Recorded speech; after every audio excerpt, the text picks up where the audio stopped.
Welcome, everyone, on the Do Now today.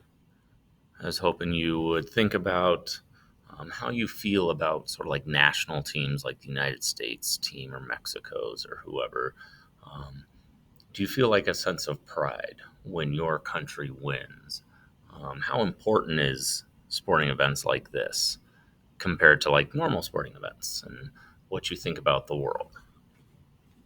Most people um, do feel that sort of sense of pride when their national team wins or successful in whatever sport. It's sort of like a way of bragging to show how good of a country you are. Um, we are talking about the Cold War, and a lot about the Cold War is which country, the United States or the Soviet Union, which one of these countries is the most powerful? Which one's the best? Which one's the superpower? And they compete for potential World War III, right? But they're competing in everything. They want to be the best at absolutely everything, and that includes sports. And that's going to be one of the main topics we're going to talk about today is how this intense competition impacted the countries outside of like warfare and alliances. So we'll start with kind of looking at how it affected Americans when it came to things at home, similar to what we talked about yesterday. The United States is based on freedom of speech, right? That you can say whatever you want, have whatever opinion you want. Well, during the Cold War, we get into this weird spot where we felt like we're at war with communism. Communism's evil. We were worried that communism is trying to secretly take us down from the inside and turn Americans into communists and all these evil, horrible things. And the government decided, well, maybe we should restrict freedom of speech a little bit, take away people's freedom and rights and opinions to have on communism. So there was a congressional committee called the House Committee on Un-American Acts. Basically said if you are talking and acting like a communist, that would become illegal, which is a huge violation of First Amendment rights.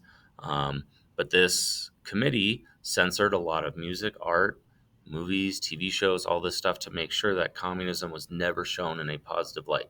Everything about communism had to be negative. Both the United States and the Soviet Union pushed a lot to sort of convince their people of their fight.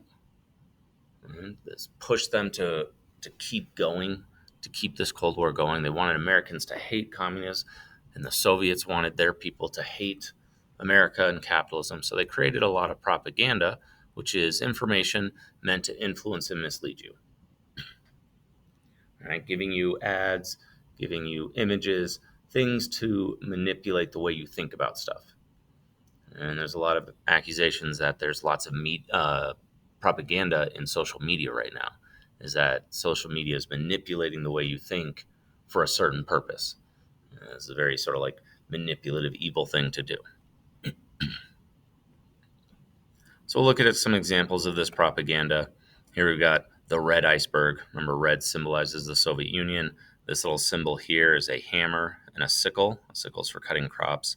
It's a symbol of the Soviet Union. So here we've got a poster in America. We've got the United States sailing their ship.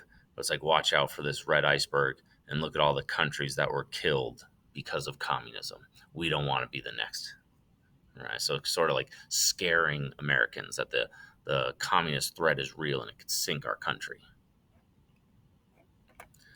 Here we got another one, again, making communism look evil. You can see the symbol, America's mortal enemy. It's stabbing at the heart of the United States. Right? All this is supposed to create images that communism is evil, the Soviet Union is evil, and America has to fight back. And again, is this tomorrow? The American flag burning, the people struggling. And this is what they say, America under communism. This is what your future looks like if we fall to communism.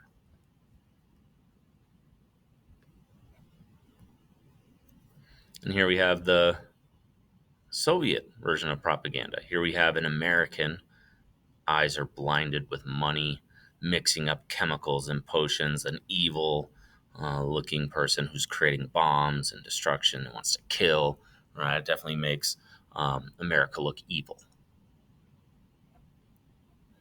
Then here's another Soviet Union one. CCCP is their way of saying USSR, trying to inspire their people. Progress for the people. We're going into the future. We're into space. We're into technology. We are the greatest country, to inspire their people to fight against America. We have a few videos we're going to watch as a class. You can pause this video if you'd like. Our goal today is to talk about sports and these global competitions. There's three major events we're going to research on. This assignment's on Schoology. You're going to research the 1972 Olympic game. Kind of ended in controversy, where the refs were very involved influencing the game. The 1980 Olympics, famous for the hockey match between the United States and the Soviet Union. And then both the 1980 and 1984 Olympics, where one side or the other was boycotting, basically refusing to go to the Olympics because it was being hosted in another country. Right? So the U.S. did not go to the Olympics in 1980 because it was in the Soviet Union. The Soviet Union didn't go to the ones in 1984 because they were in the United States. All right, so today's activity has you researching these events, watching videos, and answering some questions. The assignment is on Schoology today.